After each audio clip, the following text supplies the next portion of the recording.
शांति। आज बाबा के 15 तारीख के महावाक्य हैं।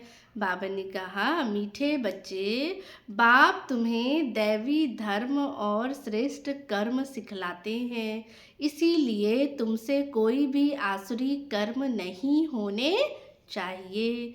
बुद्धि बहुत शुद्ध चाहिए। प्रश्न है, देह अभिमान में आने से पहला पाप कौन सा होता है?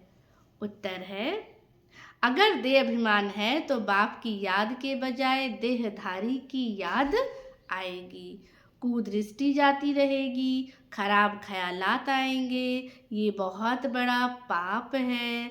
तो समझना चाहिए माया वार कर रही है, फौरन सावधान हो जाना चाहिए। तो इसलिए बाबा कहते हैं देह अभिमान में आने से फिर क्या है, कोई ना कोई याद आएगा, देह की तरफ बुद्धि जाएगी। तो बाबा कहते हैं ये भी पाप है। तो बाबा से हमें बुद्धि योग जोड़ना है, सर्व संबंध से बाबा को याद करना है। तो बाबा कहते हैं अगर बार बार बुरे ख्यालात आ रहे हैं, कोई संकल्प विकल्प चल रहा है, तो समझना चाहिए कि माया क्या कर रही है, वार कर रही है। आज धारणा के लिए मुख्य सार है। फर्स्ट पॉइंट, बाबा ने कहा कभी भी ऐसी हंसी मजाक नहीं करनी चाहिए जिसमें विकारों की वायु हो। अपने को बहुत सावधान रखना है। मुख से कभी कटु वचन नहीं निकालने हैं। सेकंड पॉइंट है, आत्म अभिमानी बनने की बहुत बहुत प्रैक्टिस करनी है। सबसे प्यार से चलना है, कुदृष्टि नहीं रखनी है। बाबा ने कहा कुदृष्टि जाए तो अपने आप को आपे ही सजा देनी है। वरदान है निरंतर। बाबा ने कहा निरंतर याद और सेवा के बैलेंस से बचपन के नाज नखरे समाप्त करने वाले वानप्रस्थी भव। छोटी छोटी बातों में संगम के अमूल्य समय को गंवाना बचपन के, बाबा ने कहा ये क्या है, नाज नखरे।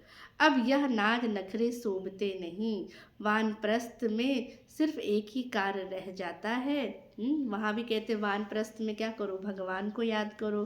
तो यहाँ भी बाबा कहते एक ही कार्य रह जाता है, बाप की याद और सेवा। इसके सिवाय और कोई भी याद ना आए।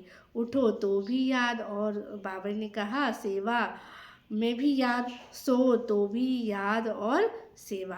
तो बाबा ने कहा ये कैसे होना चाहिए, निरंतर बैलेंस बना रहे। जैसे शरीर में बाबा कहते श्वास क्या है, निरंतर चलता है, ऐसे ही बाबा कहते याद भी बाबा की ऐसे ही निरंतर चलता रहे। तो ये बैलेंस बना रहे, त्रिकालदर्शी बनकर। बाबा ने कहा बचपन की बातें व बचपन के संस्कारों का समाप्ति समारोह बनाओ, तब कहेंगे वानप्रस्थी।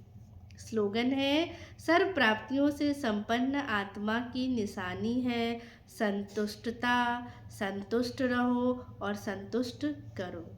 आज का अव्यक्त इशारे हैं, एकांत प्रिय बनो, एकता और एकाग्रता को अपनाओ। एकांत एक तो स्थूल होती है, दूसरी सूक्ष्म होती है। एकांत के आनंद के अनुभवी बन जाओ तो बाहर मुक्ता आपको अच्छी नहीं लगेगी। अव्यक्त स्थिति को बढ़ाने के लिए एकांत में रुचि रखनी है। बाबा ने कहा एकता के साथ एकांत प्रिय बनना है। अच्छा, ओम शांति।